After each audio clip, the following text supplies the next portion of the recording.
Hello everyone and welcome to 11 Foot Pole, a Tale of High Adventure.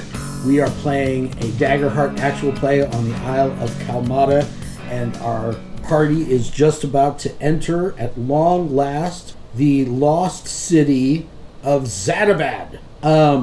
Okay, so you guys complete your rest, and then, Corey, are you going up and pull the lever, Kronk?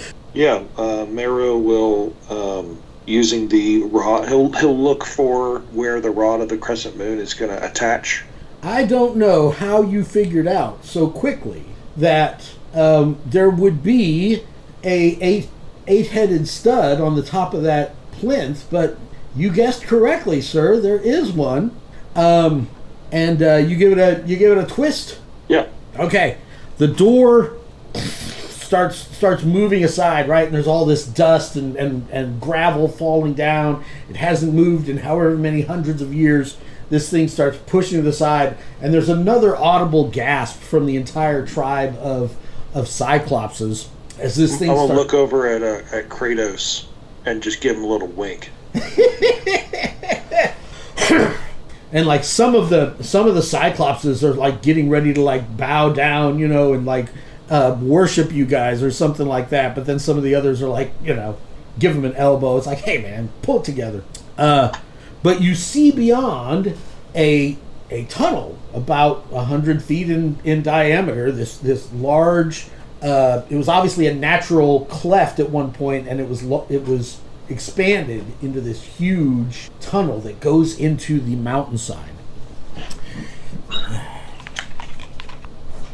As you guys proceed within, Jason, are you still a croc? No, I bounced out to prepare. Oh, that's right. That's right. All right. As you guys go into the city, wait a minute. Abandoned long ago, the city of Zadabad has been reclaimed by the jungle. So high above in the mountain peak. You enter in this large central chamber, right? Huge cavern. But high above, there's a cleft up there somewhere that's letting in sunlight. So you have some vine growth and some creepers and lotus and stuff kind of in the rooms, right? Like way up above you, you see some birds, some tropical birds flying along. Abandoned long ago, the city of Zadabad has been reclaimed by the jungles. Vines swallow the buildings and weeds smother the streets. The streets all seem to lead to a massive black pyramid that dominates the center of the city. So there are low stone buildings, kind of laid out, different heights, different shapes, and you can see where the streets used to be, and there's like crumbled stone and busted statues. It's obviously flooded at least once, but at the center of it all, rising up above the murk and mire, is this black stone pyramid that stands out. What do you guys want to do? Head for the pyramid. Okay. It's taunting us, so yes. Has it got any jewels? Is it encrusted in jewels? Give me a instinct reaction roll, please. It's 22. It's a crit. Does that matter on a reaction? It does matter on a reaction roll. It's still a crit, although you don't get the hope or whatever. Right. Give me 2d12 added together. Another one? Yes, please. Okay, 15. You find D5 marble jars. You find 3 marble jars that are intact, and they are worth about a bag of gold apiece. They're very ornate, very nicely made. Where are these jars located? They're just like in the windows of one of these buildings you guys are passing as you approach the pyramid. Now the pyramid itself isn't encrusted with any jewels. It's very smooth. It's still in excellent condition. But you do see. How many bags was that? Sorry, 3. Yeah. But if you will look at Slack as you approach it, you see what appears to be possibly an entrance, and there's a plinth, but this one is a little bit different because the stud where you would normally attach the rod of the crescent moon appears to be a dial with numbered setting. Did everybody get that? Yep. Dial with. You see it? Yep. Okay. And as you approach, you notice the great black pyramid of Shubanol rises before you. It is polished, smooth, and would be difficult to climb. Mounds of human skulls obscure the base of this imposing structure. The road leading to the only visible door is flanked by the bones of the unfaithful. And as you approach, you hear like this low humming sound, just like a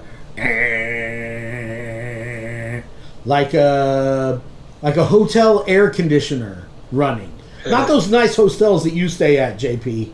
The cut rate joints that the rest of us have to settle for. Hey, Okay. Listen, targeted. Marlo might go ahead and cast her floating eye Okay. and send it up around the top, above the pyramid. Okay.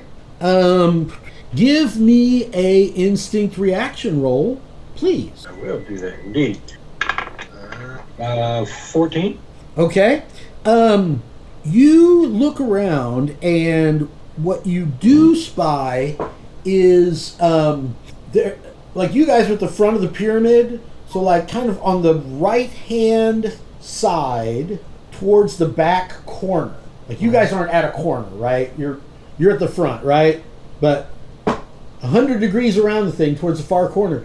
There's a place where you can see the vegetation has been regularly disturbed. It's almost like a little path that comes up to the pyramid. Like, people have come and gone there recently enough that, some of the vines have been trod upon or hacked out of the way. Can I see through the eye any sort of entrance from that backside? You don't. Or any feature that... But the pyramid is big, so you can't, like... Because the eye only goes, what, like 300 feet or something? Yeah. Yeah. So you can't, like, fly the eye down there and look... But from what you can see, no, you don't see any mark on the pyramid or anything like that. Okay. Looking at this plinth, Yes, sir. and starting to look around at our surroundings. Like, are there other buildings close by? There are. Okay, and are we on like stone paths? Like, are we on roads? You are. So it's overgrown. So there's moss and vines and everything else. But peeking through that, you can see the original road. It's all cracked and pieces have been broken out. It's the same way with the buildings around you. The pyramid is like pristine. It doesn't have any damage to it, like it was built yesterday. But the rest of the buildings have considerable wear and tear and have deteriorated over the century. And so the rest of those buildings are more like an archaeological dig. Like, they don't have doors. A lot of them don't have roofs anymore. The roofs have caved in. They're partially collapsed. Which is why it was surprising that you found these intact marble jars that appeared so valuable. So does that answer your question? Yeah. So from where I'm standing near the plinth, Yes. looking around at everything I can see, Mm-hmm. Including the paths and everything, Uh-huh. do I see any sign of any of these Roman numerals? Ah. Trying to get clever on me, are you? Well, I'm just looking around for clues. Let's see if they're obviously in reference of something. Trying to figure out what they're referencing. You tell your compatriots what you're thinking, and everybody kind of looks around. You do not spot any, but a lot of the buildings are obscured by vines and creepers and flowers and stuff. So it's possible you need to, get a machete out and clear some foliage. Exfoliate. Foliage. Exfoliate. Foliage. Yeah, exactly. Use the new I'm gonna. It doesn't cost any stress, so I'm gonna swap out my rune ward for Nature's Tongue, Okay. and I'm going to look around for either an old tree in the area, Okay. or some vines that look like they've seen some shit. Like they've been around where they get like crusty. Yeah. I think I can see where you're going. Yeah, and I'm gonna talk. I want to talk to something that's old and ask for some insight on this, what this place used to look like, and basically dig and see if any of the plants remember what it used to look like. Yes, I am a very old tree. Many seasons have I been here. Of course, in a rainforest tropical setting, that doesn't mean as much as it would mean sort of in the American Northwest, where trees have been there for centuries. Like for us, that's like 4 or 5 years is sort of the turnover time for a palm tree like me. But that still makes me very wise and knowledgeable among my kind. Welcome to the lost city of Zadabad, explorer. Very few have made it this far. That's pretty cool that you know where you're at. That's pretty awesome. Yes, I am very wise, for I've been here many years, and I have seen my share of explorers who have managed to find their way into the lost city, although most of them have come down from the cleft above. You are the first one I've seen come out of the tunnel. Well, I got a question for you. Have you, there's these symbols on this plinth over here. Have you seen any of them on, around? And I'm gonna trace on the bark of the tree, some of the symbols, so that he knows what I'm talking about, because he doesn't have eyeballs. So, not sure how to see. I am a female, in case you couldn't tell from the voice that I am using, but still, I didn't want to make any generalizations. You are hermaphroditic as a spore person, so no.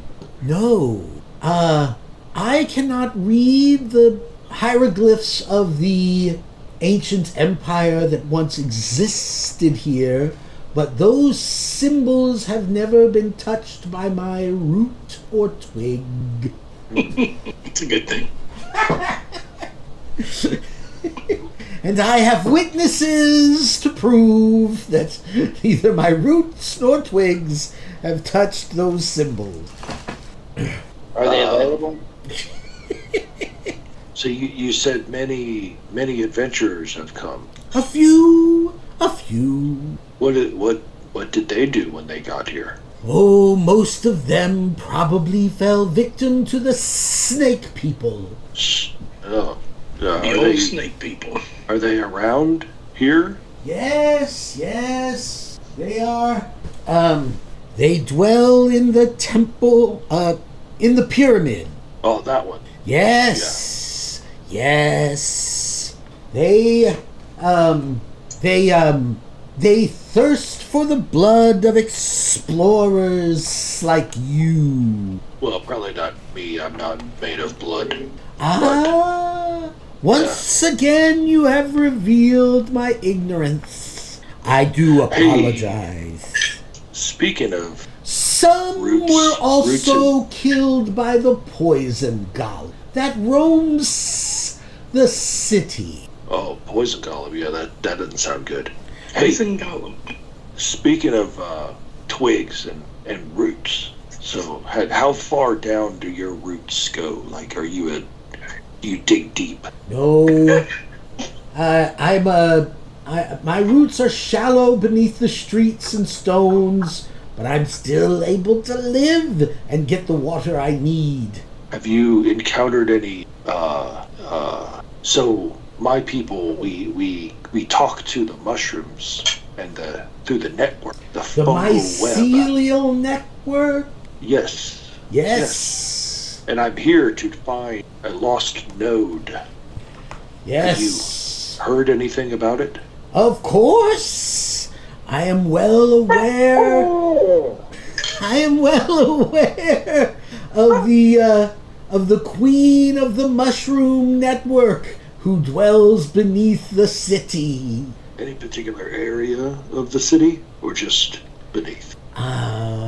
I do not know how to reach the vaults of the fungrels. But I know they are deep beneath the city. Okay. Did I mention the poison golem? You did. Yeah. Okay. Yeah, you did. Thank you for that. Wanted to be fair. Make sure that you weren't unwarned when How often does it come around? Oh, I would say a 1 on a d6. Like check every hour. Roll a d6, and if a 1 comes up, the poison golem arrives. That's Imagine a black pudding of enormous size. How do you think all the stones of the city got so burned and broken, protected here under the mountain? It's lucky for us. You actually, now that I think of it, won't have to worry about him, because he only digests flesh and bone, but leaves plants like us alone. That is convenient. Not that I find his touch pleasant or welcome, but I am not dissolved as many adventurers have been, leaving behind only their grapple hooks and daggers. Well, this has been great. You've been very useful, very knowledgeable. Thank you. Oh, it's been wonderful to be tongued by you, good Marrow. Thank you for breaking the monotony by spending time talking to me. Did I mention the poison golem? You did 3 times. And the snake people. And yep, the snake people too. They thirst for human blood. Yep.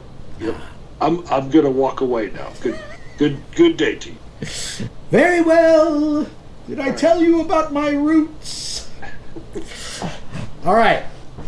I'll swap back into my. Okay.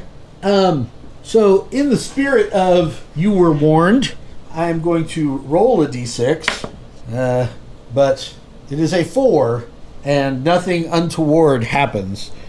For all you know, she's completely making up that story about some kind of poison golem. For all you know. Right. Probably nothing to it.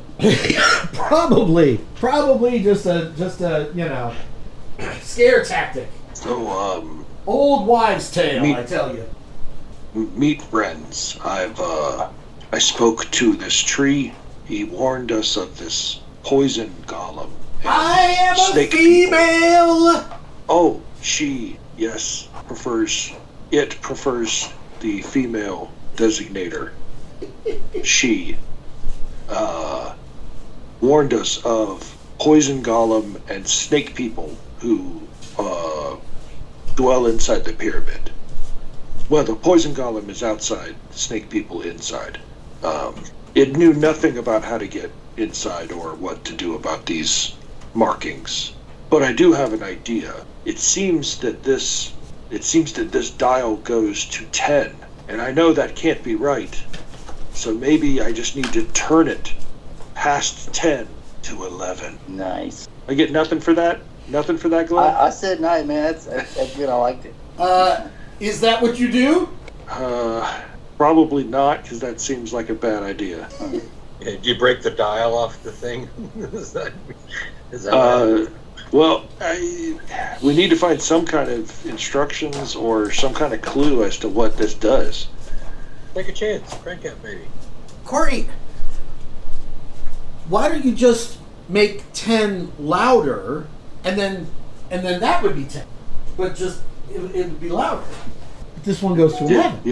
Yeah, this one goes to 11. Yeah. I get you. That's solid.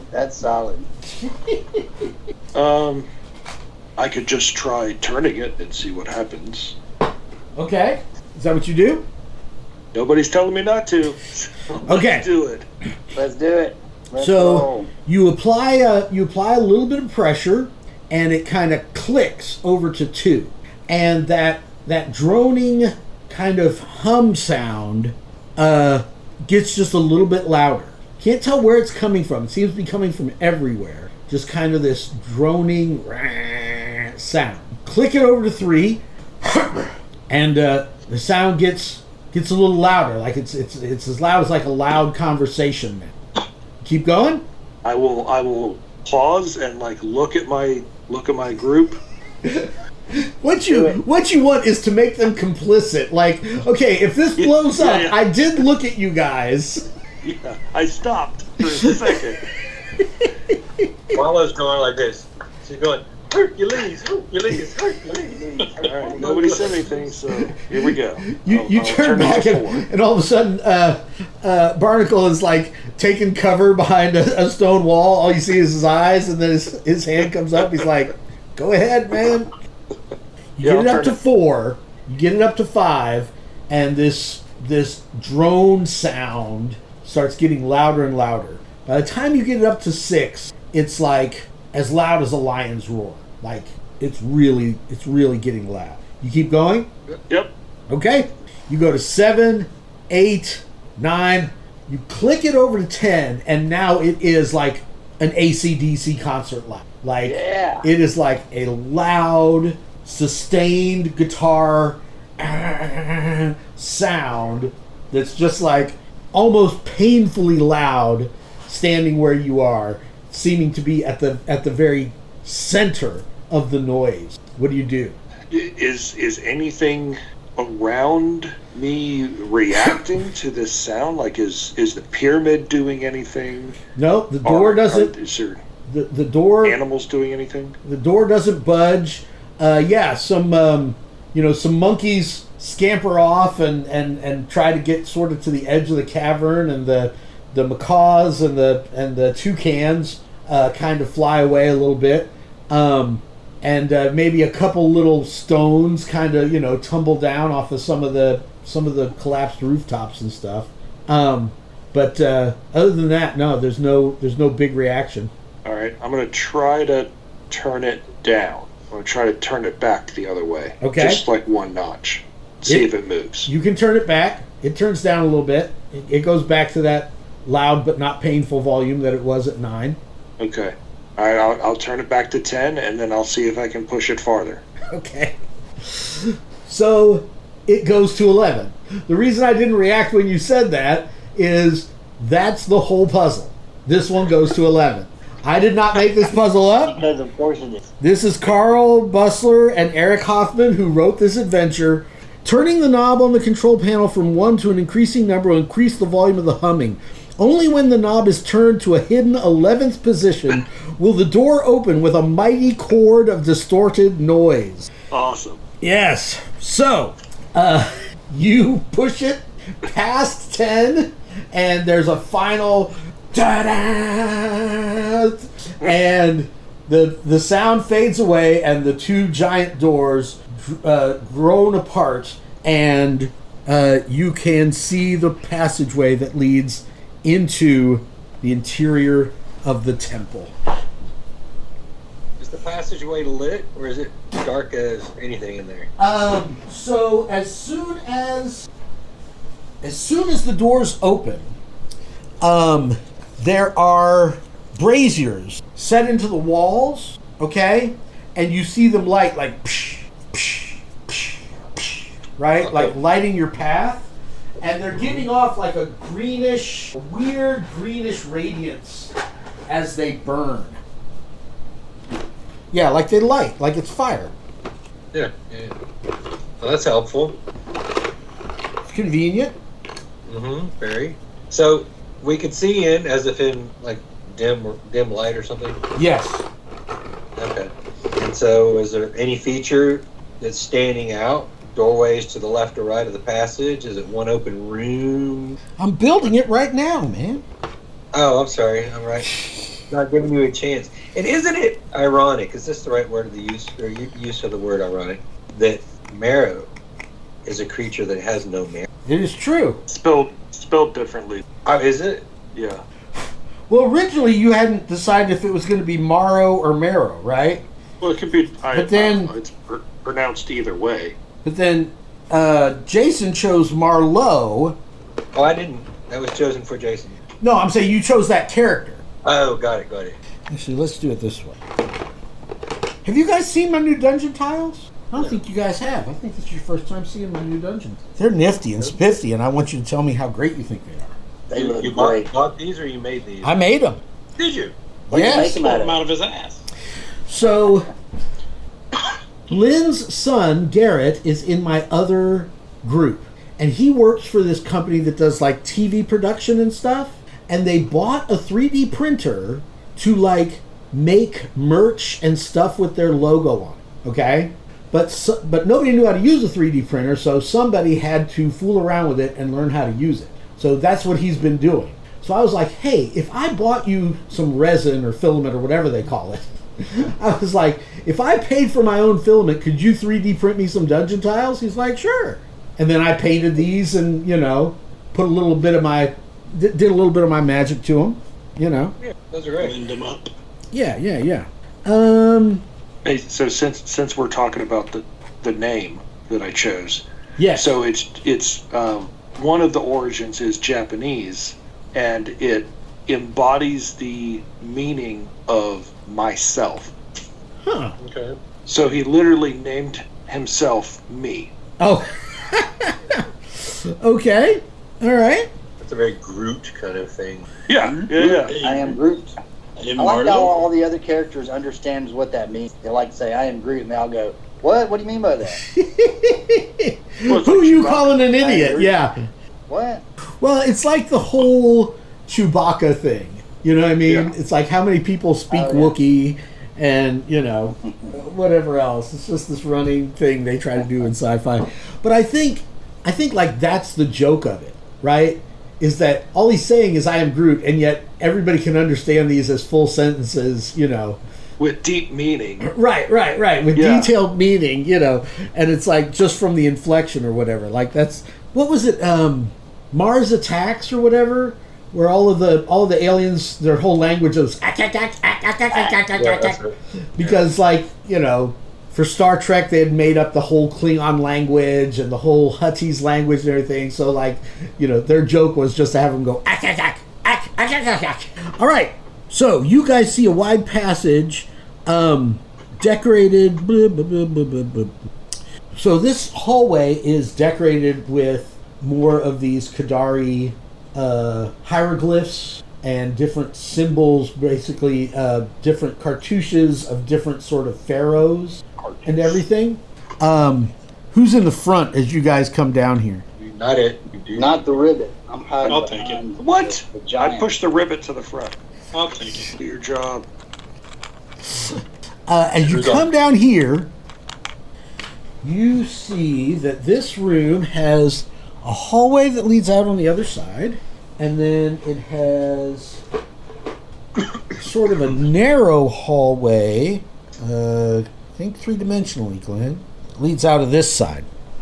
And as you come in here, you see what appear to be, at first, giant snake, sort of laying in sort of piles. On closer examination, you realize these are kind of like snake men. JP, take a look. Yeah. So they have Snake. snake heads and they have snake tails, but they also have arms and legs. Disturbingly. And some of them are wearing clothes of various types. Disturbingly. Yeah. There was an issue of King Conan that had snake people in it. Oh yeah. That's right. Yeah, that was a big thing. Howard came up with the serpent people, and now there's like people who really believe that there are serpent people who can disguise themselves as humans. Joe Biden is one or whatever. It's like Yeah. Robert E. Howard came up with that, dude. It was for the King Conan comic books or pulp stories. Yeah. But they all appear to be sleeping or deeply hibernating as you stick your head into this room. And only about half of the sort of wall sconce things that you see in this room have actually lit. So it's very dimly illuminated, but the sconces in this further hallway do... Whoa! Everybody still here? Everything just got super clear all of a sudden. Audio, video, everything. Yeah. My wife must have got off of YouTube or something.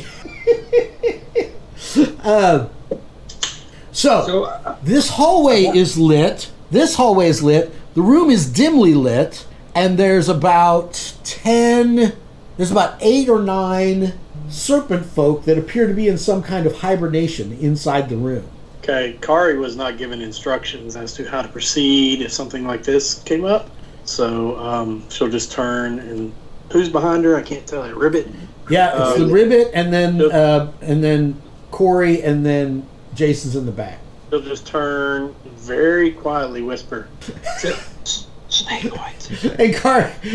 And Barlow's like, what? So how can we recognize? Snake white. How can we reconcile their deep state of sleep with the amount of noise that was generated by turning the dial to? Yeah, Glenn, what about that? Why aren't they awake? It's a fair point. Is this a magical slumber? It's a fair point. Or the drumming, or the loud drumming put them to sleep like babies. Maybe they were awake before the noise started, and as it got loud, that's what lulled them to sleep. You don't Like know. a white noise machine. Yeah. Yeah. We should be able to walk right through there. But now, after he turned it to 11 and the doors opened, the sound completely stopped.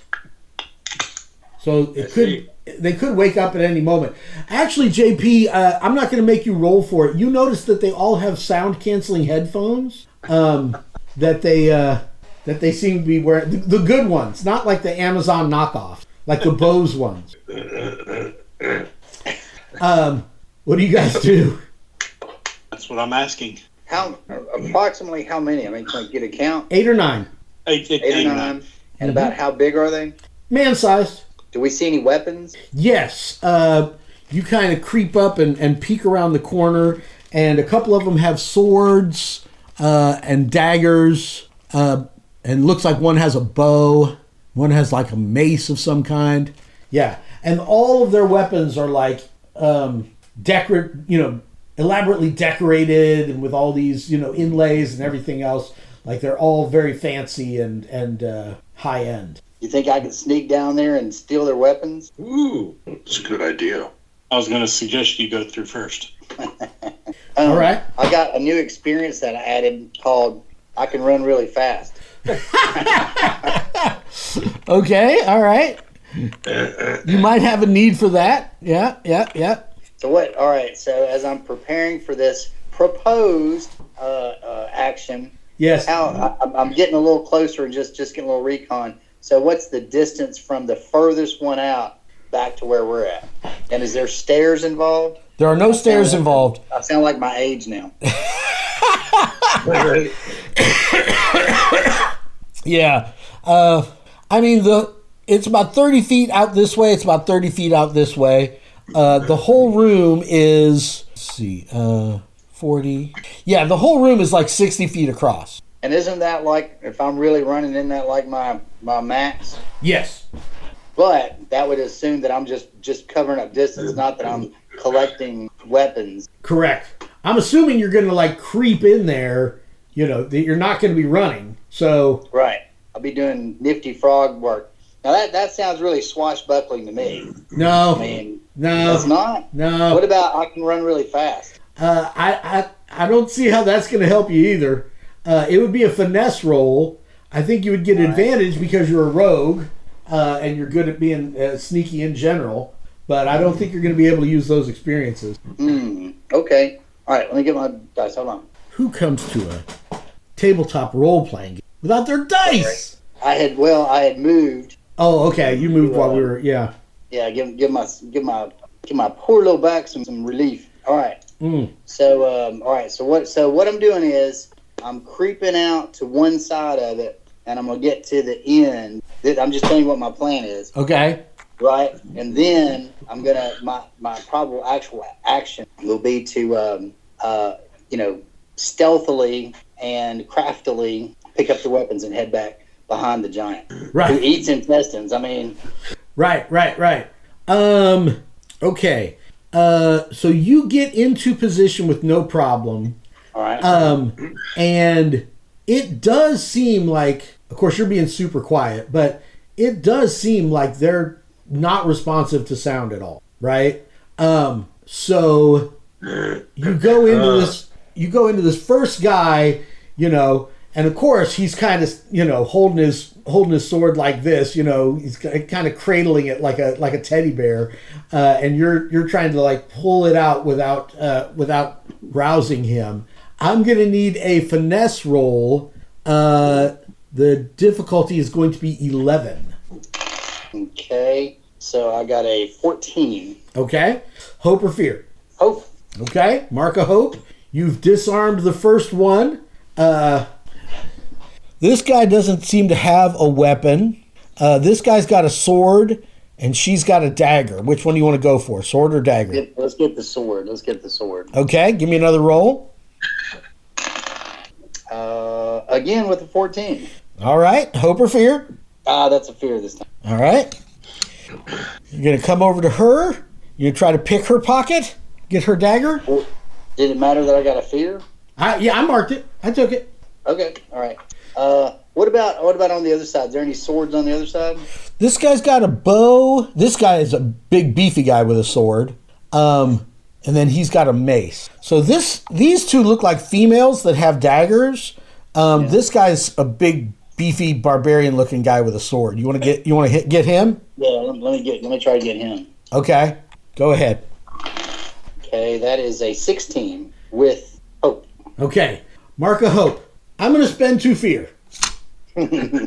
And so the scene we're recreating from the original Conan is where he's reaching over to get the jewel, and a drop of sweat falls and hits the serpent's eye, right? It's the serpent, that's so right. You're a sweaty frog, right? I am. This is your third pickpocket, and you get his sword, and he kind of moves a little bit, and you manage to get it away from him, and you turn and you look at the others, and you kind of smile. You're like, I'm the frog man.